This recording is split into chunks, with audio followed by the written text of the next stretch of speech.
What a great honor to be here tonight, to be back at the Lensic, to be here with the Lannan Foundation, with Patrick Lannan and Andy Tuck and the whole team that make this series possible, and especially to introduce tonight's guest.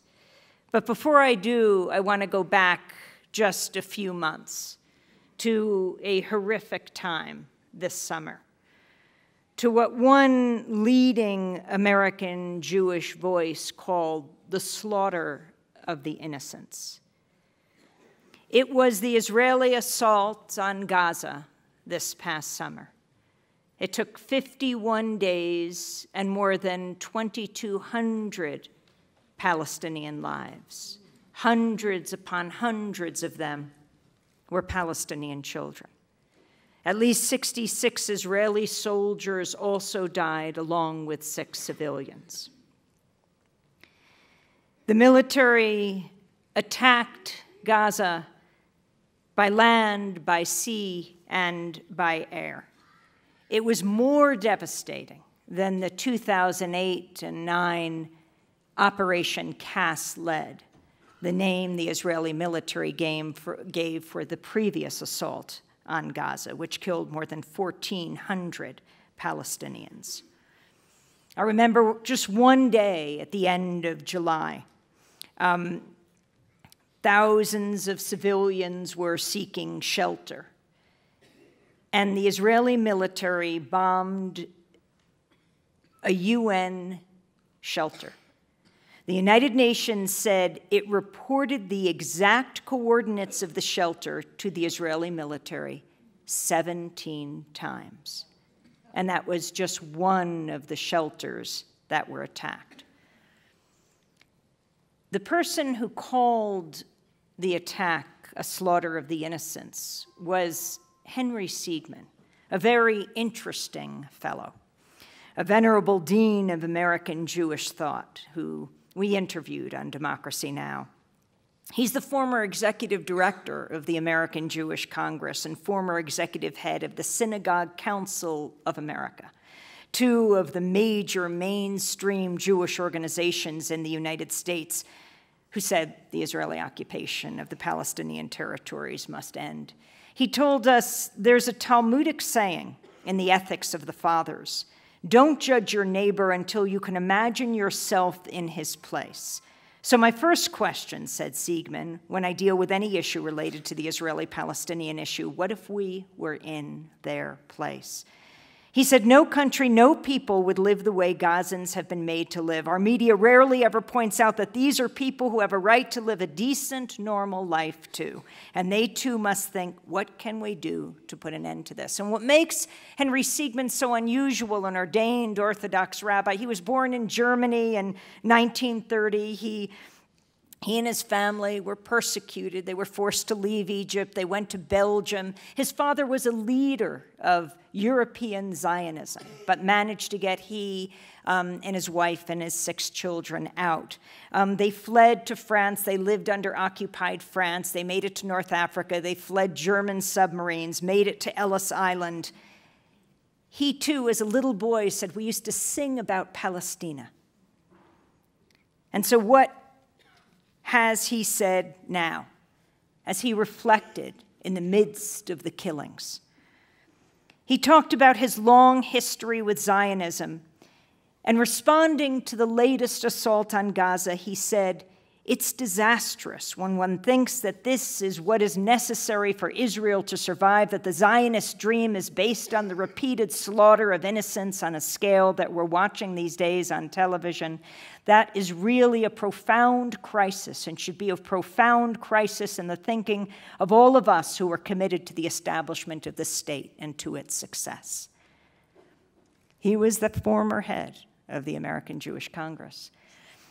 Some of you might have seen Bob Schieffer, the CBS host of Face the Nation. In the midst of this 51-day assault, he said, last week, I found a note of many years ago by Golda Meir, one of Israel's early leaders, which might have been said yesterday. Schieffer said, quoting Golda Meir, the former Israeli prime minister. "We can forgive the Arabs for killing our children," she said, "but we can never forgive them for forcing us to kill their children." And that's what Bob Schieffer, how he ended one of his programs. So I asked Henry Siegman to comment on Schieffer's closing. Siegman replied, "If you don't want to kill Palestinians, if that's what pains you so much, you don't have to kill them. You can give them their rights. You can end the occupation. To put the blame for the occupation and for the killing of innocents that we're seeing in Gaza now on the Palestinians. Why? Because they want a state of their own. They want what Jews wanted and achieved." This is so significant because I do think we're seeing a shift in American public opinion. I mean, this weekend at Harvard University, the Open Hillel movement is meeting. Hundreds of young Jewish students who have a variety of views on what should happen in Israel-Palestine. But it's a shift from the traditional Hillel movement. Among those they'll have speak there are Rashid Khalidi, who is the Edward Said Professor of Arab Studies at Columbia University. But I'm here to talk about someone else, though very much in the tradition, I think, of the people I was just referencing. Max Blumenthal is here tonight, a journalist and author whose articles have appeared in the New York Times, in the Los Angeles Times, The Nation, The Guardian, Alternate, Mondo, Weiss, Electronic, Intifada, Salon, Al Jazeera, English, and other publications, currently senior writer at Alternate. When he wrote his first book, Republican Gomorrah, Inside the Movement That Shattered the Party, it was a New York Times and Los Angeles Times bestseller. He was invited on all the networks he was on repeatedly as he talked about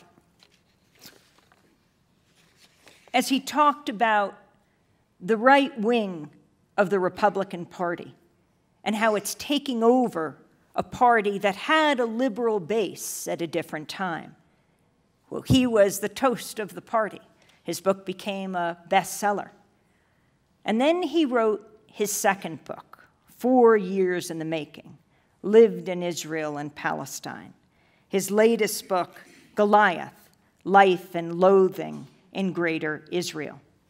He researched it from 2009 through 2013 and has received a 2014 Lannan Cultural Freedom Award for an especially notable book. The networks didn't call him back.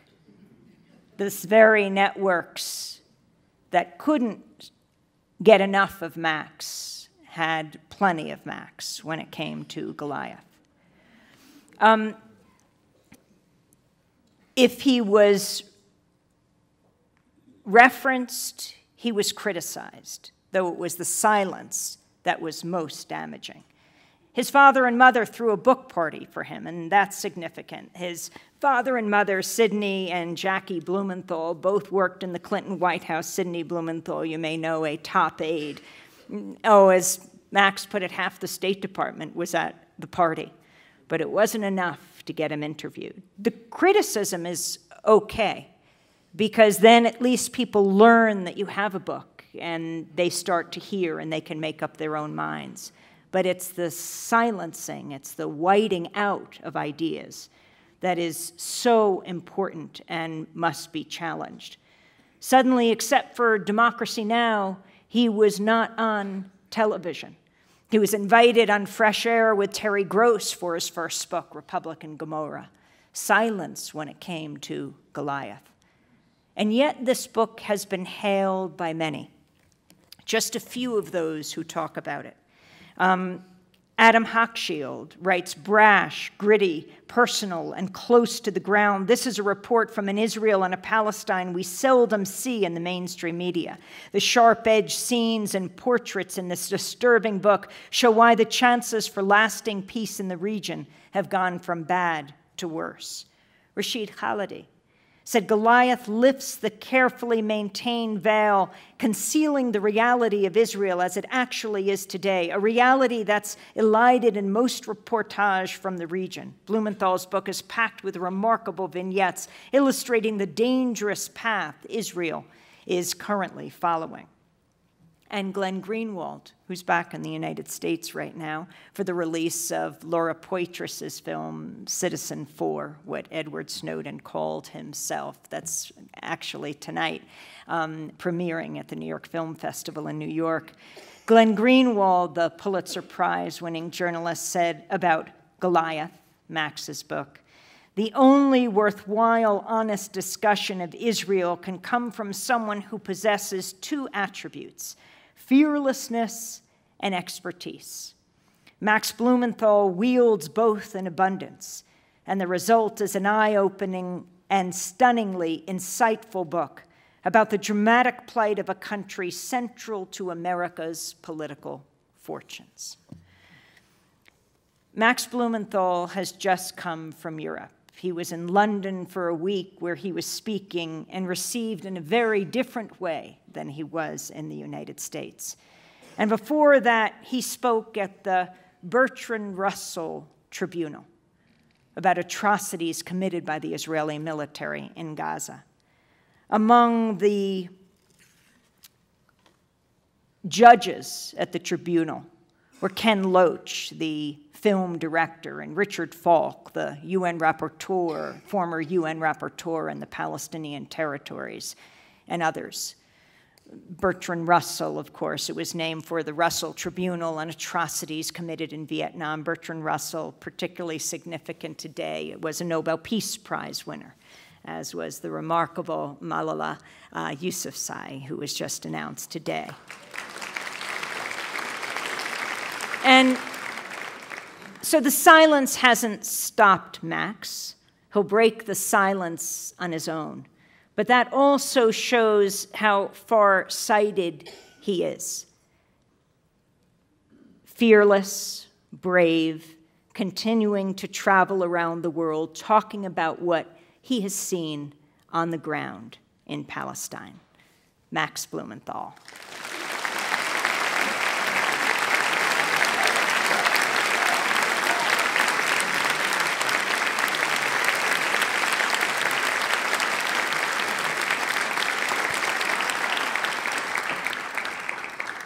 I feel so exposed at this transparent lectern. Never spoke at one like this before. And I don't know if I've ever spoken in such an historic theater. This is incredible. You guys are incredible for coming out under such harsh conditions. I know in Santa Fe, it isn't easy to get out there when it isn't a beautiful, gorgeous day, but you did it. And maybe there'll be less forest fires this year, so look at the upside. Amy's always been a major, just a journalistic role model for me. I listened to Democracy Now! Before I was even involved in journalism. Yeah, give her a round of applause.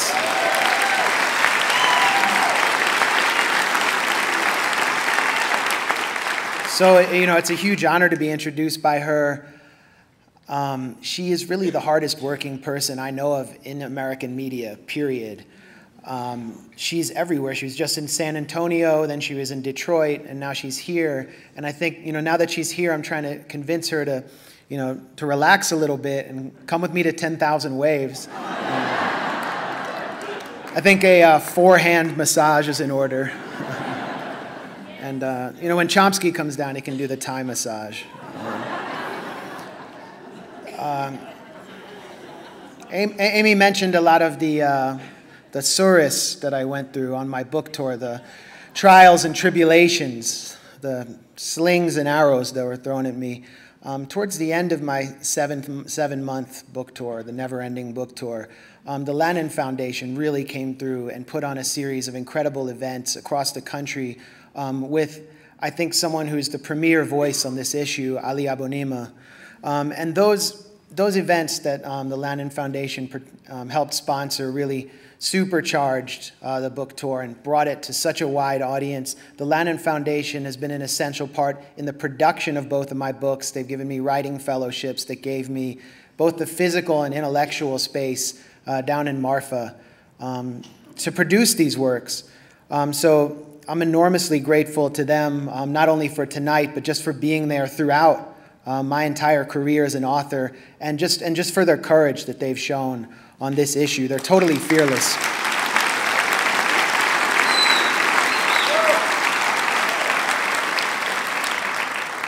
Amy also mentioned that I was at the Russell Tribunal. Since we conducted the Russell Tribunal, which is a people's tribunal, because we can't have a real tribunal.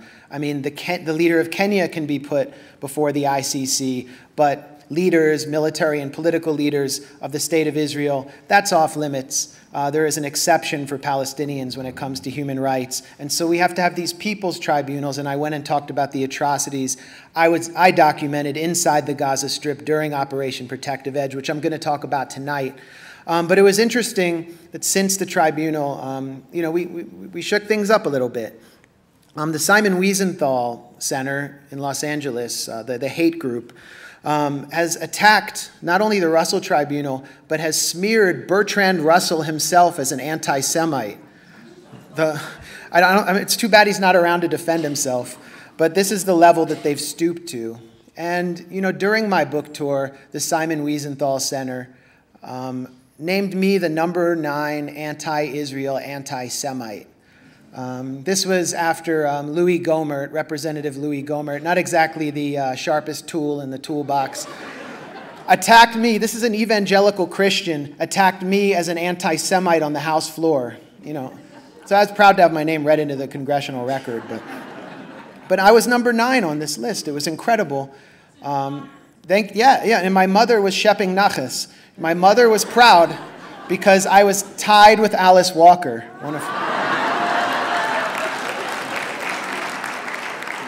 just behind #8 European sports venues. I got to do better. And as an American Jew, I strive to do my best. So I'm trying to get to #1, but I have stiff competition because #1 was Ayatollah Khomeini. It was, an interesting moment for me to wind up on this list. It made me reflect. Being here with you right now makes me reflect on how I got here and where we are. And I thought of another Max who took a totally different course than me, but who also grew up sort of in the mainstream of Jewish American life. His name was Max Steinberg. He was 24 years old, and he was killed in combat in the Gaza Strip with the Golani Brigade. With an elite unit in the Golani Brigade. He was invading the Gaza Strip in Shujaiya, an area that was completely destroyed. He was essentially terrorizing occupied Palestinians. Max Steinberg grew up in a major metropolitan area like I did. I grew up in D.C. He grew up in Los Angeles, and he was radicalized in a synagogue in Woodland Hills and radicalized through various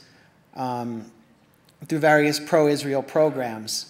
He signed up as a young man to become a foreign fighter, a Jewish jihadist, if you will, for the State of Israel, to join a foreign army that maintains a brutal occupation. John Kerry, it's tragic. John Kerry, the Secretary of State, appeared at the funeral of Max Steinberg, the foreign fighter, and said that he stands in awe of this young man who went to fight for a foreign army.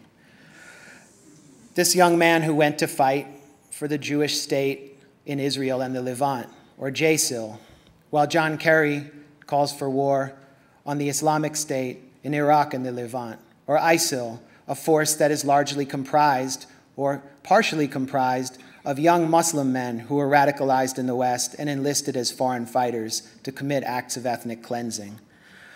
I grew up in D.C., and as I went to Hebrew school and grew up, there were attempts to radicalize me, to make me a supporter of JSIL, the Jewish state. If you grow up as a Jewish American in middle-class life in the United States, Zionism calls on you, and you have to decide. And it was when I was 22 and I had just gotten out of college that I finally decided to take one of these free trips to Israel, the Birthright Israel trip, where young American Jews are radicalized and recruited for the Jewish state. It didn't work out for me the way they wanted. Now, the funders of Birthright Israel, like Sheldon Adelson, who also happens to be one of the largest funders of the Republican Party and of Benjamin Netanyahu, say that they aim to accomplish two things. Number one, they want to prevent assimilation, in other words, intermarriage. So it's the ultimate Jewish sex vacation. I didn't participate in that aspect at the time. Maybe I have some regrets, I don't know. But the second aspect is to build a lifelong connection between you and Israel. And in that sense, it did work on me. The problem is, it didn't work the way they wanted. It planted the seeds of doubt in my mind. I knew something was being hidden from me. And when I returned to my everyday life in Los Angeles, I started following the Israel-Palestine crisis. It's not a conflict. If anything, it's a conquest. I started following it more closely than ever. The Second Intifada had just begun. And I watched as the Israeli Air Force dropped a 2,000-pound bomb on an apartment block in Gaza City in order to kill one Hamas operative, Salah Shahada, knowing that his entire family and 13 other families were inside. Scores were injured, children and women were killed, and the head of the Israeli Air Force shrugged his shoulders and said, yeah, we did it. What are you going to do? Jenin happened. The Jenin refugee camp was destroyed, and I watched with horror as the center of the camp was literally bulldozed. And I started going out to forums at synagogues held by supposedly liberal groups like Americans for Peace Now. And I noticed that the liberal Zionists had joined ranks with the right-wing Zionists. And the only debate was what size cage Palestinians should live in, a regular or jumbo-size cage. I noticed there was no real debate. And I wondered, where were the moderate Jews to condemn this radicalism? Where were the moderate Jews to condemn the violence of the state of Israel? I couldn't find them in my community. And so I felt alone. And I embarked on a long process of trying to figure out where I fit in and how I could approach this issue in good conscience as a humane person who'd been raised as a liberal by a family that told me to respect equality and these basic issues of fairness. How could I be a Jew and be a Zionist and still be a humane person? I had to square all these things. Getting information at this time was extremely hard. The internet was not a place, it wasn't what it is now. You didn't have websites like Mondo Weiss and Electronic Intifada that you could turn to for a really critical perspective. All I had at that time, actually, was Democracy Now! And I was listening to Amy, and I was listening to the correspondents she had in the West Bank, who were young people just like me, being shot at by the Israeli military, trying to cover human rights abuses. And it changed me to hear these reports. I was hearing about Rachel Corrie, the young woman from Olympia, Washington, who was my age, who was crushed by an Israeli bulldozer as she tried to make a stand in front of her friend's home in Rafah in the occupied Gaza Strip. I heard about Tom Herndl, who was a young man from the United Kingdom who was shot in the head and killed by an Israeli sniper, also in the Gaza Strip. I'd never considered that there were young people just like me who were going to Palestine and laying their bodies on the line against the occupation. And I saw them attacked in our media as lunatics. And I knew that they must have been sane. The doubts were growing inside me. I remember Amy covering a pro-choice rally in Washington, and she interviewed Howard Dean. And she asked Howard Dean, out of left field, do you support Israeli assassinations of Palestinian leaders? And Howard Dean did not know how to respond, and then immediately he turned to the AIPAC line and said, yes, I do. Israel has a right to defend itself, almost like an automaton. Because he was becoming a presidential frontrunner. That introduced me to the concept of the PEP, the Progressive Except for Palestine. Someone who I was so disappointed because I was really invigorated by Howard Dean representing the Democratic wing of the Democratic Party when I heard him say this.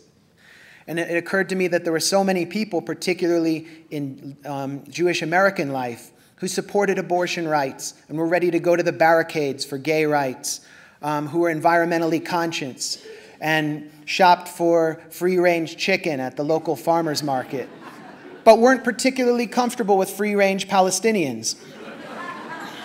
Where did I fit in? The alienation was growing, and the process continued.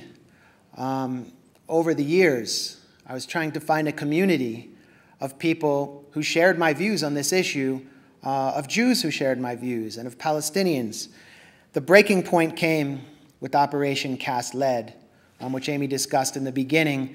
It was this punishing assault on the besieged Gaza Strip in 2008-2009 by the Israeli military that left over 1,400 dead. It seemed like it would never end. It lasted for 3 weeks, and I remember watching it right around the time when the live stream of Al Jazeera English came online. So I was able to get an alternative perspective for the first time from a 24/7 media outlet. And this really shocked me. I felt something break inside me, and I decided that, I was going to use my journalistic talents and energy to present another perspective on this issue. I was going to throw my weight into this without fear, without apology, and see what happened. And I knew that I would be insulated from a lot of the criticism that others have received, people like Stephen Walt or John Mearsheimer or Jimmy Carter, because they're not Jewish. So I embarked on my first trip to Israel-Palestine without knowing a single person there. And I contacted some of the Jewish Israeli leftists who were wielding their bodies against the occupation and facing enormous castigation from their own society. And they opened up an entire world to me. So Goliath began. The work on Goliath began soon after Operation Cast Lead, and right after Israel elected the most right-wing government in its history, with Benjamin Netanyahu at the helm, pushed by the right by Foreign Minister Avigdor Lieberman, who favored the transfer of 250,000 Palestinian citizens of Israel, who favored mass ethnic cleansing. What I found inside Israel-Palestine, aside from this incredible group of dissidents, aside from these brave Palestinian farmers in the West Bank who went out every Friday to protest the occupation without arms, who were taken off to military prisons at night, put on trial, and disappeared for months. What I found was an entire society, Jewish Israeli society, where the majority of people were determined to finish the job, were weary of the occupation, and wanted a society without Palestinians. That's why they had elected Netanyahu. That's why they were supporting Lieberman. And that's why every week in the Knesset there was a new racist or anti-democratic law. It's why the Israeli Supreme Court authorized the citizenship and entry law, which prevents Palestinians from inside Israel from marrying or reuniting with family members in the West Bank. Meanwhile, I, an American Jew, solely on the basis of my J-positive blood, could emigrate to Israel tomorrow and marry anyone I wanted, whether they're a settler in the West Bank or someone from inside Israel proper. That was clear apartheid to me.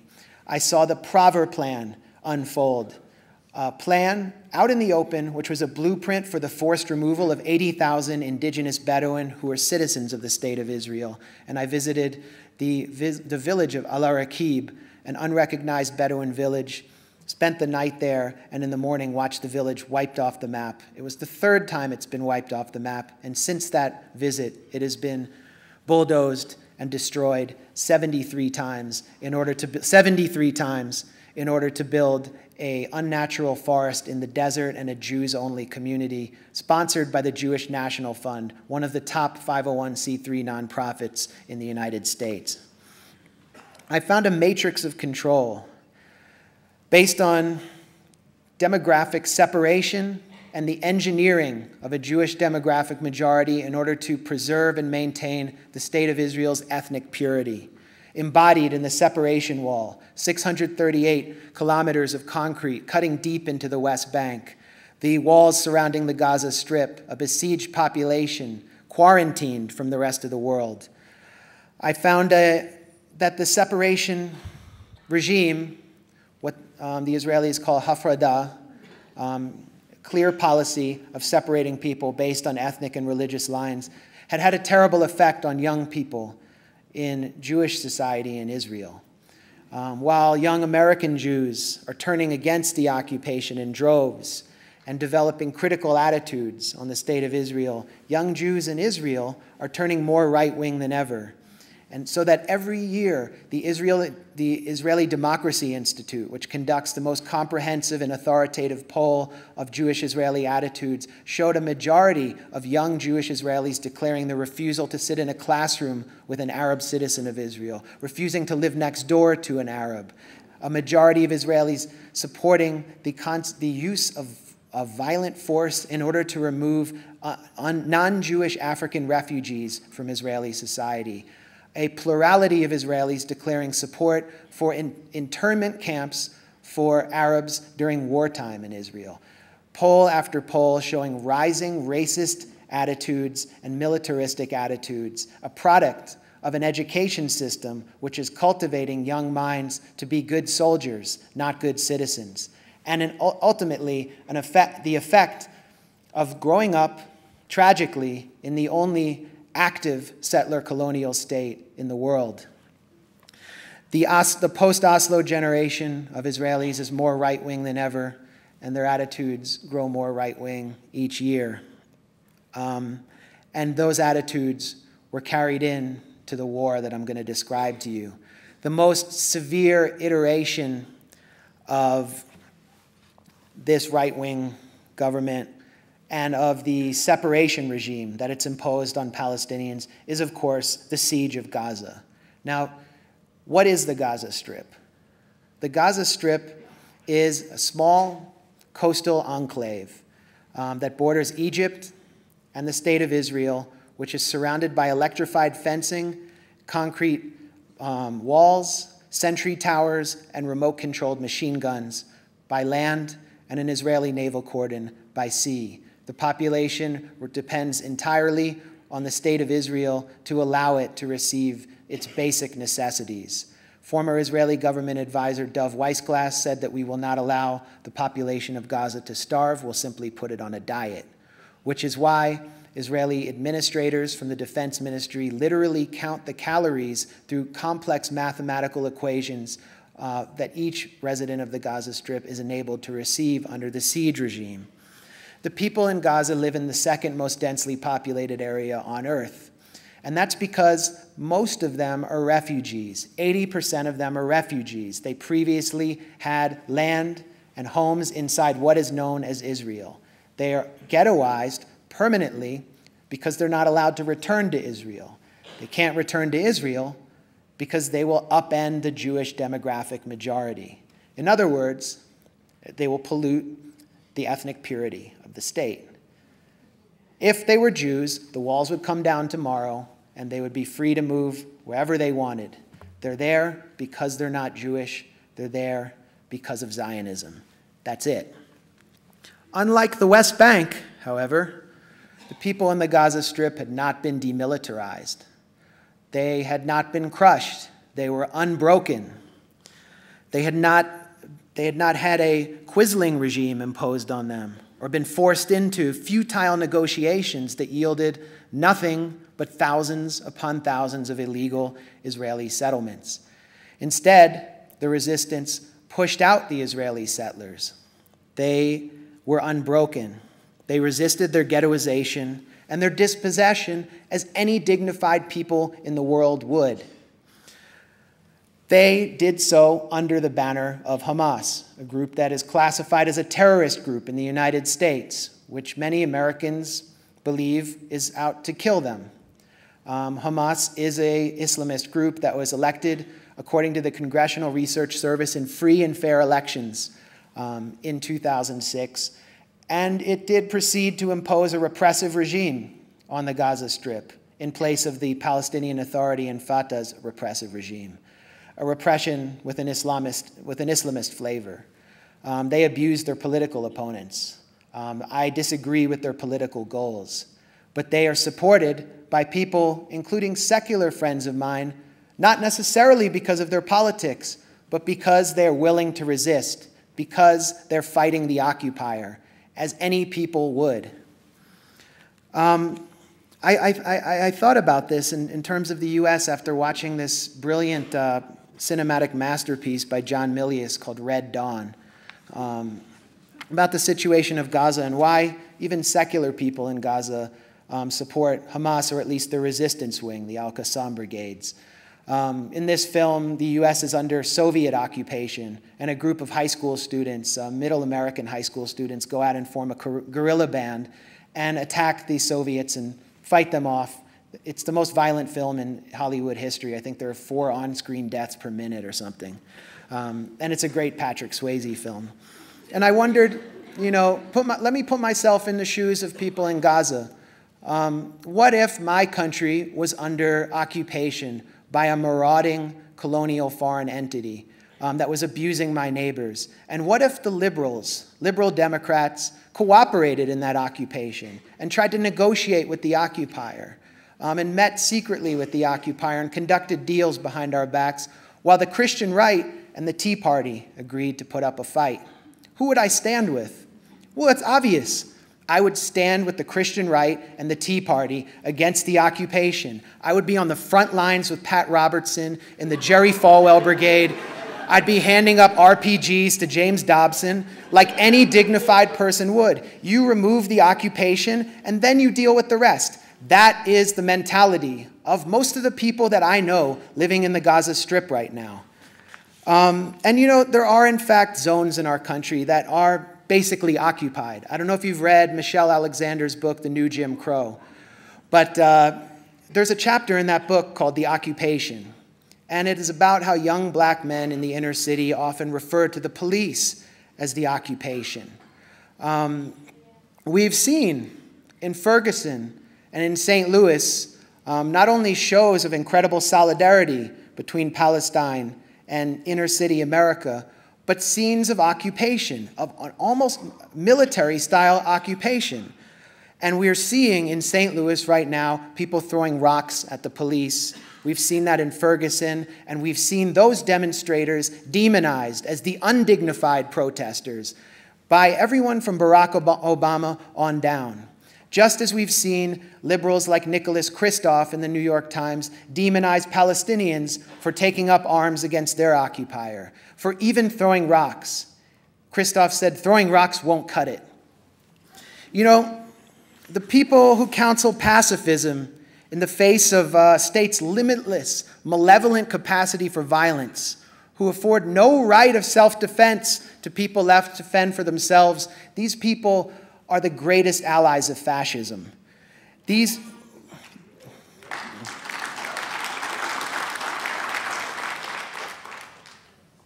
We should respect the refusal of people in Ferguson, in St. Louis, in Palestine, wherever they are, to back down when they've been completely left to fend for themselves. We should ask them what we can do to help them. We shouldn't preach to them about what they should do for themselves. That's what solidarity means, and that's what we need to understand here. Now, the refusal to back down by the Gaza Strip, the insistence on remaining militarized, the insistence on armed resistance sets the backdrop for Operation Protective Edge. The backdrop for Operation Protective Edge is complex, and I don't actually have time to describe the entire scenario for you, though I wish I could. But it started in the summer with the kidnapping and killing of 3 Jewish Israeli teens by a rogue Hamas cell with no orders from the top. This has been widely established. Hamas was blamed as a whole by Benjamin Netanyahu.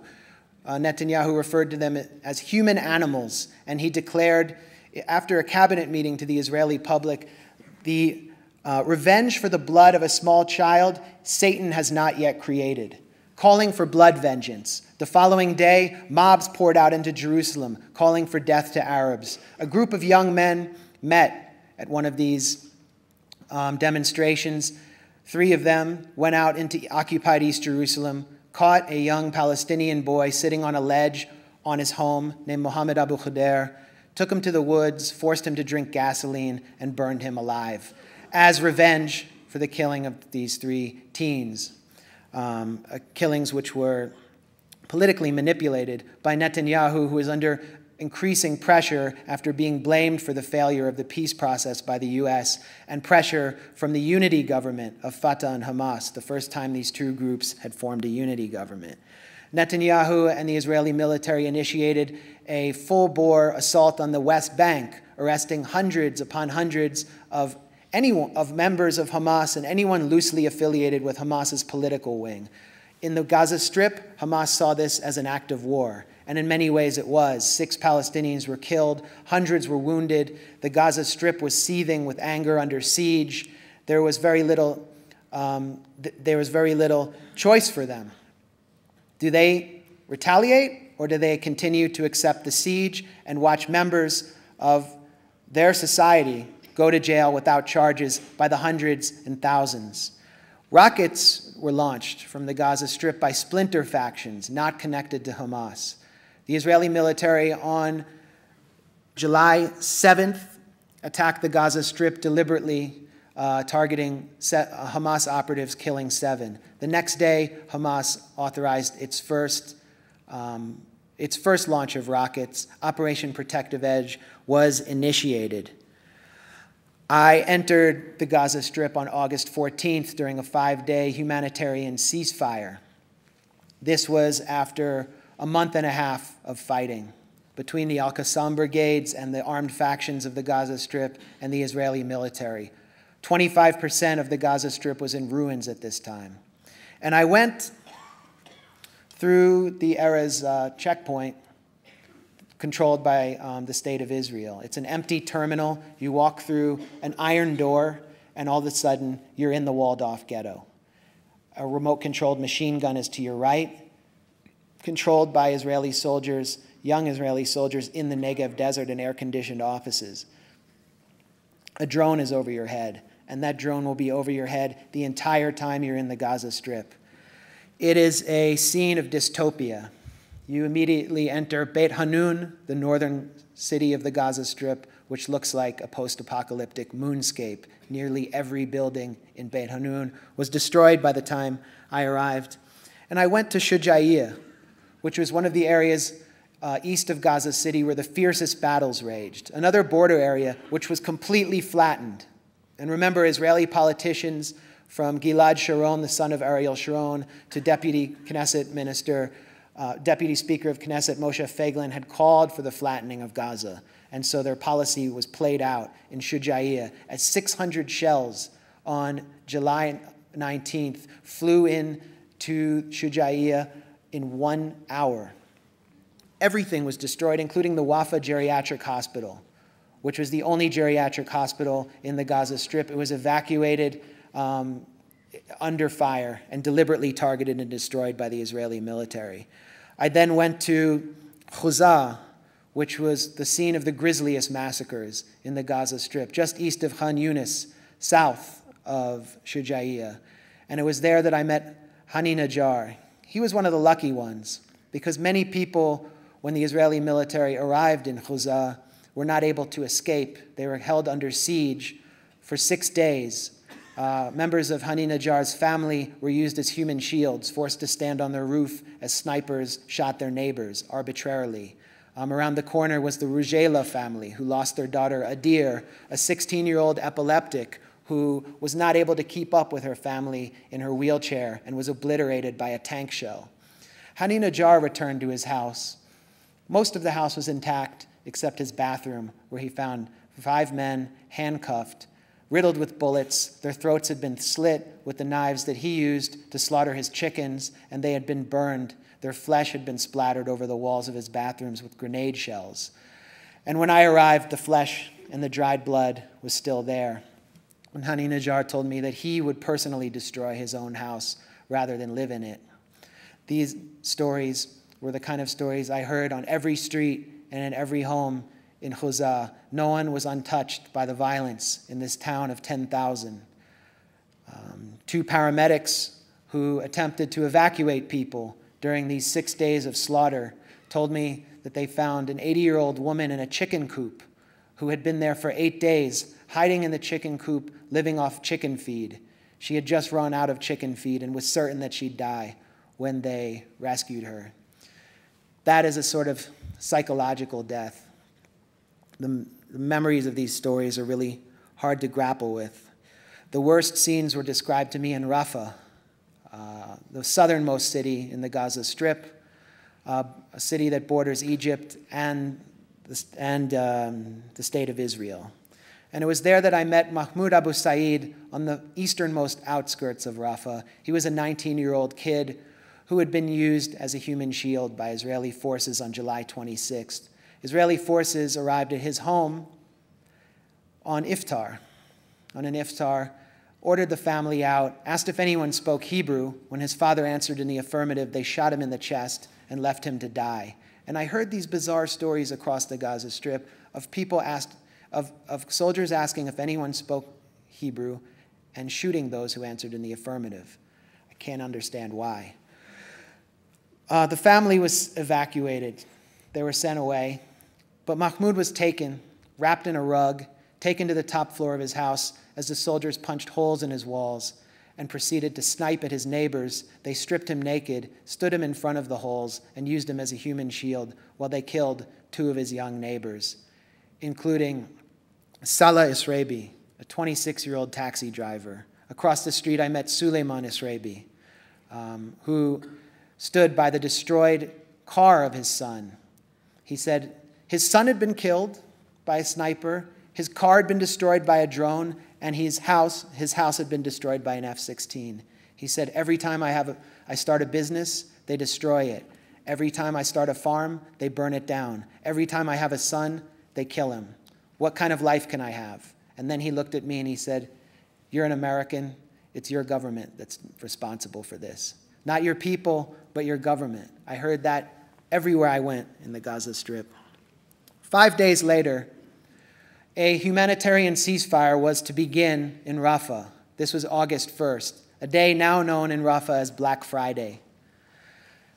A group of Israeli soldiers from the Givati Brigade initiated an offensive procedure to occupy homes outside Rafah, just east of the city, a half hour before the ceasefire was to begin. An ambush team from the Al-Qassam brigades attacked them inside a Palestinian home, killed all of them except for one, Lieutenant Hadar Golden, who happened to be the second cousin of the Israeli defense minister, Moshe Ya'alon, and attempted to capture him in order to initiate a prisoner swap.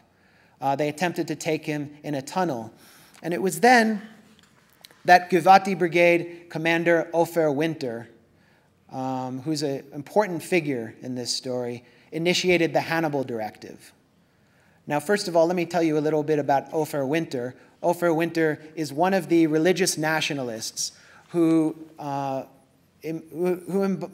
represents 40% of the Israeli officer corps. He has adopted a messianic mentality that has replaced Israeli nationalism with a kind of religious messianism that he expressed in a letter to his troops that was published by the Israeli newspaper Ma'ariv, in which he described Palestinians not as enemy combatants or even as a civilian enemy or a military enemy, but as blasphemers against God.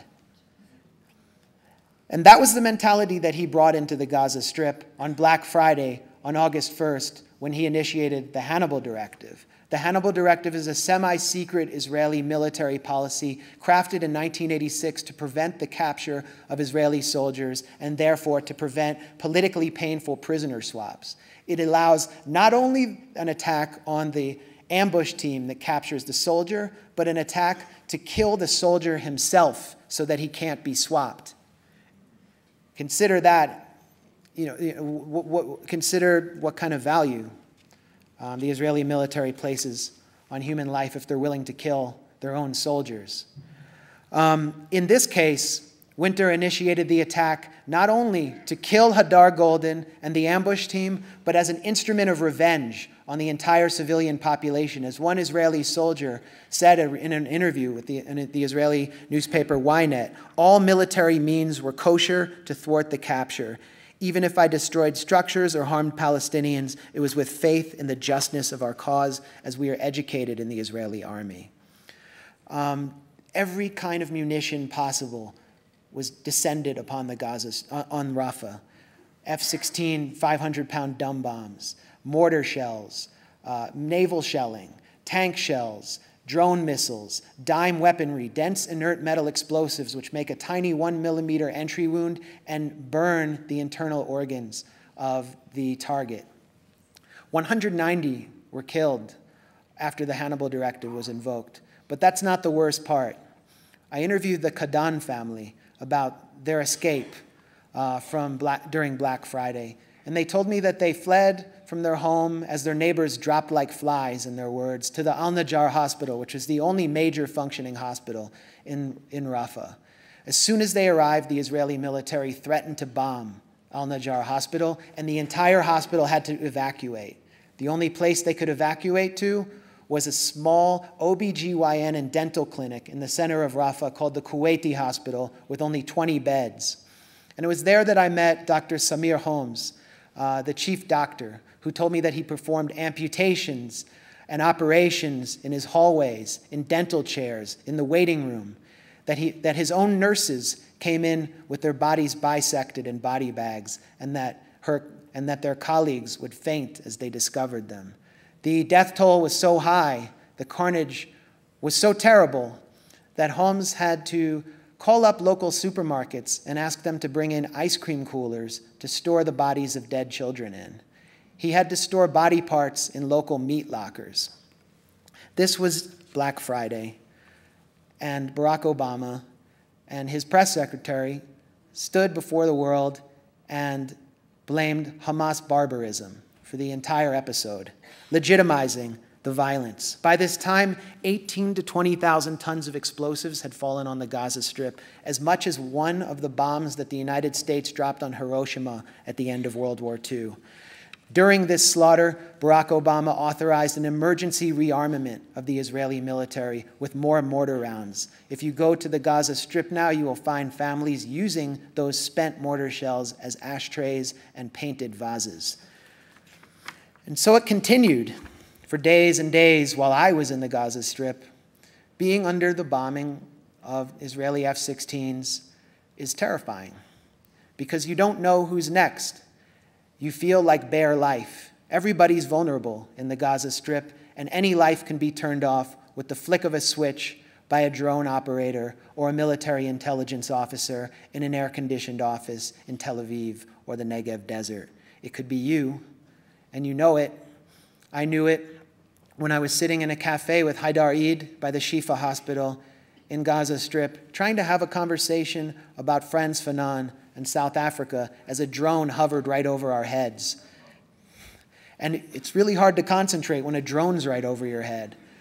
Then the martyrs started to come in along the road, car after car, waving shirts to signal other traffic to get out of the way because there were dead and wounded inside. I rushed over to the Shifa Hospital and saw families rushing in with children in their arms. That was the experience of being in the Gaza Strip during Operation Protective Edge, the 51-day war. In 51 days, 2,168 Palestinians were killed, 10,918 people were injured. 7.5% of the Gaza Strip are living with injuries or are crippled by Israeli violence.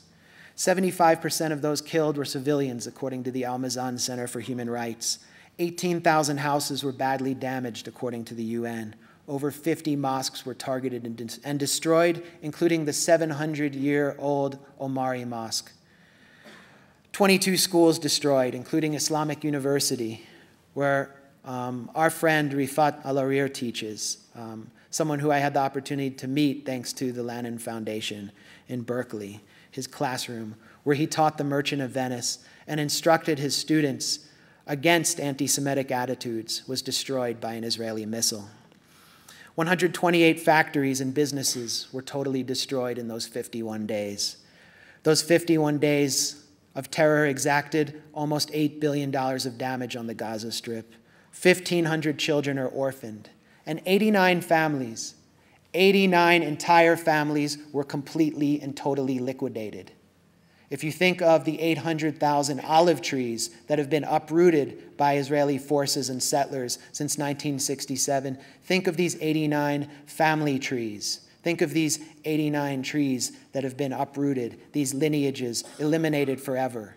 It raises the question of genocide.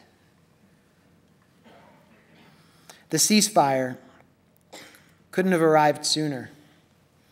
It should have arrived sooner if the U.S. had applied any pressure. If the U.S. was willing to accept the completely reasonable conditions that Hamas demanded, which were entirely humanitarian in nature, asking for an airport and a seaport and freedom of movement, things we take for granted. And I went out on the last night on a fishing boat with fishermen of all ages, of all generations. The boat was led by Zachariah Bakr, who had not left the Gaza Strip for 41 years, simply because he wasn't allowed to. Think about that. A fisherman who hadn't left this tiny ghetto for 41 years. The fishing industry in the Gaza Strip has traditionally been one of its most productive industries, and the Israeli military has done everything they can to change that. During the war, the Israeli military bombed the storage facilities at the port where the fishermen kept their nets that they would use to gather fish for the winter. Luckily, they still had their sardine nets, so we went out looking for sardines. Prior to the ceasefire, the Israeli military had imposed a 3-mile limit on fishing in the Mediterranean, which left the fishermen with paltry catches. As one of the terms of the ceasefire, they were now allowed to go out about 6 miles to sea. And over the course of the night, you stay out all night, you see how this tradition has been carried on of fishing. It's very much like the wooden sailboats conducted a fishing operation hundreds of years ago. It's a fairly small boat, a simple boat, kind of floats around the sea like a cork. It's a diesel-powered boat, and it tows a skiff and a motorboat behind it. You go out about 3 miles, you plant yourself at sea, throw on the flood lamps, and try to attract sardines to the boat. And while you're waiting for the sardines, you just hang out, and you talk, and you sleep, and you drink coffee and tea and sweets. I had like a sugar overload in the Gaza Strip. It was probably the most dangerous thing that happened to me there. And then one of the boats goes out, the skiff, and he guides the motorboat around the main boat, and they run the net like a basket.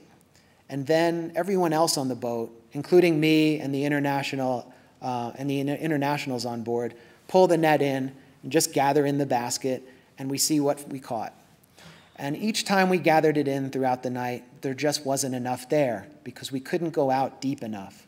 Finally, we got out to 4.5 miles after pulling the net in 3 times, and we had to turn back for 2 reasons. First of all, when there are internationals on board, the Israeli Navy won't shoot at you. But when you come back out as a fisherman, and they know you had journalists and internationals on board and you push the limits, they'll sink your boat or arrest you. And when they arrest you, they force you to strip completely nude, put your ID in your mouth, and either swim to their boat to be taken to a prison or to swim back to shore. So we couldn't push the limit. We turned back after an Israeli naval boat flashed its lights on us, returned to shore with a piddling catch. The crew lost thousands of shekels that night, and they've continued to lose money. This industry has continued to be immiserated by the Israeli siege. The economy of the Gaza Strip is broken. There is no ability to rebuild or to regenerate this economy. There's no middle class left. Many of the residential towers of the middle class were destroyed. The main media tower was deliberately targeted in an Israeli military strike. And for the first time in the Gaza Strip, we are starting to see people attempt to escape. This is completely new. Palestinians have started to flee to Egypt, get on boats, and try to make their way to Europe or elsewhere in North Africa, and they are drowning in droves. As the world turns its back as the world stays silent, they're dying at sea, trying to escape the siege, trying to escape the iron cage of Zionism. It reminds me of a 1963 book by the Palestinian poet, author, artist, and activist Ghassan Kanafani. It's a book called Men in the Sun.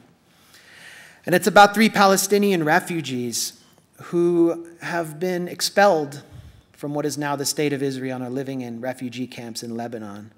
And they attempt to smuggle themselves to Kuwait in the back of a large empty steel water tank in the burning sun in search of a better life, in search of some economic opportunity. And of course, the large empty steel water tank in the truck symbolizes the cage that Palestinians have existed in since 1948. At the end of the book, these 3 refugees from different walks of life are left to burn to death as they wait interminably at a checkpoint just feet from the Kuwaiti border.